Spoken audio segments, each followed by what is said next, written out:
जा रहा हूँ बी प्राक के शो पे जो कि है रेड फोर्ट पे। अभी 6 बजे से शुरू है, ऑलमोस्ट मेरे ख्याल से 8 बजे तक शुरू होगा। तो मैं बस 10-15 मिनट में निकलूँगा, फिर रास्ते में आपके। सो मैं निकल चुका हूँ for the B Praak show. अभी रास्ते में हूँ, देखते कितना टाइम लगेगा। मैप में देखा था showing too much jam there, तो आई एम थिंकिंग मेट्रो से जाया जाए। तो I will park my car there, फिर मेट्रो से पहुँच के आगे का शो दिखाते हैं। हाय गाइस, मेट्रो पे पहुँच चुका हूँ, waiting for the metro. Guys I have finally पहुँच गया हूँ। अभी बी प्राक वाला कहाँ पे ये तो पता नहीं है, पर यहाँ पे मेरा दिल्ली मेरा दर स्टॉल्स वगैरह लगे, खाने वगैरह लगे। थोड़ा आगे चल के देखते हैं कहाँ पे है। जैसी अभिनंदन करें। और मेरा दिल्ली के इस स्थापना दिवस में हमने अभिनंदन और स्वागत किया है सभी। अभी मंत्री जी दे रहे हैं अपना भाषण, को लगेगा 10-15 मिनट, इसके बाद फिर शुरू होगा।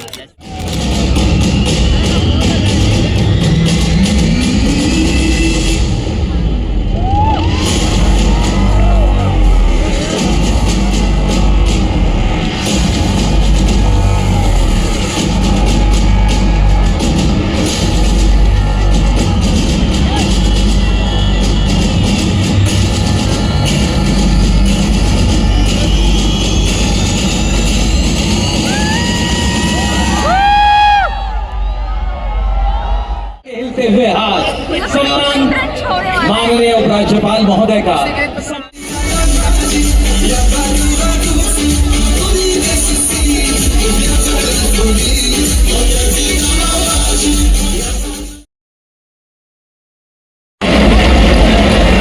मैं समय और मैंने इंद्रप्रस्थ के प्राचीन जीवन को विकसित दिल्ली में बदलते हुए देखा है। दिल्ली ने पहली सांस इंद्रप्रस्थ के घाटों पर लगभग 1400 BCE में, जब पांडवों ने यमुना के किनारे अपना राज्य बसाया। श्री कृष्ण ने अर्जुन को धर्म और मर्यादा का मार्ग दिखाया और इंद्रप्रस्थ धर्म की राजधानी बनी।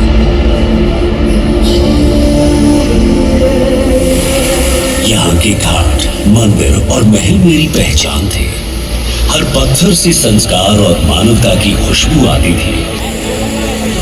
इंद्रप्रस्थ पवित्र भारत का हृदय था।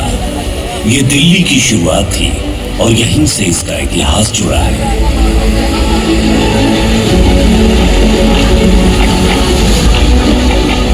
मैं बीतता गया और 736 ईस्वी में तोमर राजा अनंगमाल ने दिल्ली का को मजबूत बना और लाल कोट की दीवारें खड़ी की।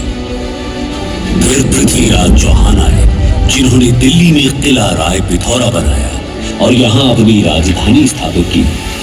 तोमर शौर्य और चौहान वीरता ने मिलकर इसे एक नई पहचान के साथ और भी ज्यादा मजबूती दी।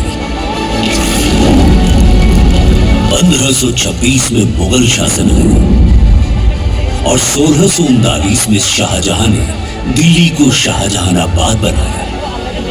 फिर जब उनके दौर का अंत हुआ, तब दिल्ली फिर अपनी असली पहचान में वापस आ गई। इसका इतिहास और इसकी संस्कृति हर युग में अपनी गहराई में बनी रही और इसकी वीरता के पत्थर सदा अमर रहे।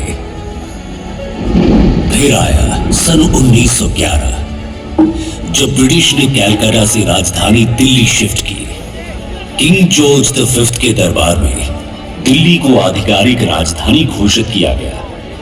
1912 में इस बदलाव को लागू करते हुए दिल्ली को चीफ कमिश्नर्स प्रोविंस बनाया गया, जहां शहर का प्रशासन एक चीफ कमिश्नर के हाथ में था, बिना किसी विधायिका या स्थानीय स्वशासन के।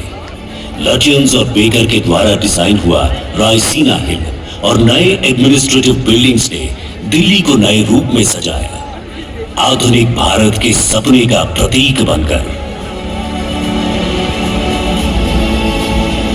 समय आया आजादी का। ये धरती भारत भूमि, जन्मभूमि बनी अनेक महान वीरों की। इनमें से एक थे सरदार वल्लभ भाई पटेल। सिर्फ एक नेता नहीं, बल्कि दिल्ली के लिए विश्वास का प्रतीक थे। आजादी के बाद जब विभाजन का घाव सबसे गहरा था, तब दिल्ली लाखों शरणार्थियों की पनाह बनी। मैं तो अपने दुख में डूबा रहता, पर सरदार पटेल की अटल इच्छा शक्ति ने मुझे नई ताकत दी। दिल्ली में नई कॉलोनियां बसाई गई, लाजपत नगर, राजेंद्र नगर, करोल बाग, जहां जीवन फिर से मुस्कुराया।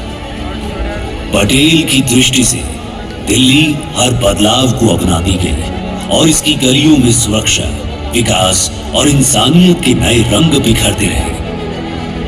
और यही उन्होंने एक और नया अध्याय शुरू किया। इंफॉर्मेशन एंड ब्रॉडकास्टिंग मिनिस्टर के तौर पर सरदार पटेल ने ऑल इंडिया रेडियो आकाशवाणी को एकता की डोर से बांधा। उनकी दृष्टि ने आकाशवाणी को सिर्फ रेडियो नहीं, देश की आत्मा की आवाज बना दिया। सिर्फ सीमाओं को नहीं, उन्होंने दिलों को भी जोड़ा और दिल्ली उनके इस प्यार और लगन का जीता जागता प्रमाण बनी। यहाँ की सड़कों पर, यहाँ की हवा में, हर नई बस्ती में आज भी सरदार की मेहनत, मर्यादा और इंसानियत बसती है। 26 जनवरी 1950 के उस पल जब दिल्ली नए भारत के सपने को जी रही थी, उस पल मुझे सरदार पटेल की एकता और भारत की अखंडता की सोच और प्रतिबद्धता याद आई, जो नए भारत की पहचान का मूल है।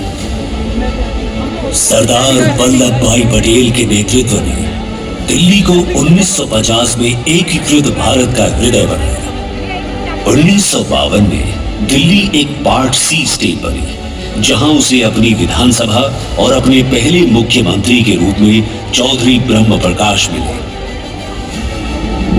1956 में स्टेट्स रीऑर्गेनाइजेशन एक्ट के बाद यहां यूनियन टेरिटरी बनी और शासन राष्ट्रपति द्वारा नियुक्त प्रशासक के हाथ आया।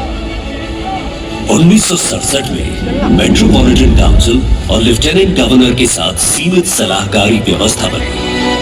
लेकिन 1991 में संसद ने दिल्ली को नेशनल कैपिटल टेरिटरी एनसीटी का दर्जा दिया, जहां विधानसभा का गठन हुआ, पर उसके अधिकार क्षेत्र से लैंड और पब्लिक ऑर्डर को बाहर रखा गया। 1993 में पहले विधानसभा